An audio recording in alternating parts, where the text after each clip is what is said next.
জাতি ছিঁড়ে ফেলেছে। কথা বলেন না, ঠিক কিনা বলেন?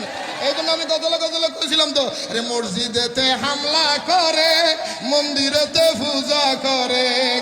আরে মসজিদেতে হামলা করে মন্দিরেতে পূজা করে।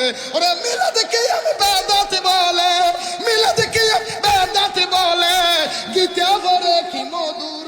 জাতির কাছে প্রমাণ হয়েছে ওয়াহাবি জামাত গরু। এই জাতির কাছে প্রমাণ হয়েছে, আর জাতির কাছে প্রমাণ হয়েছে। শেষ কথা, নূরে বাংলা বলে বারবার, তাদের ফান্দে পড়লে একবার। আরে নূরে বাংলা বলে বারবার, তাদের ফান্দে পড়লে একবার। ইমান আমার সব হারাবি, ইমান আমার সব হারাবি, বৃথা যাবে জীবন তোর। জাতির কাছে প্রমাণ হয়েছে ওয়াহাবি জামাত, জাতির কাছে প্রমাণ হয়েছে। আল্লাহ কবুল করো। আমার ভাইজান আসছে, আমি আর সময় না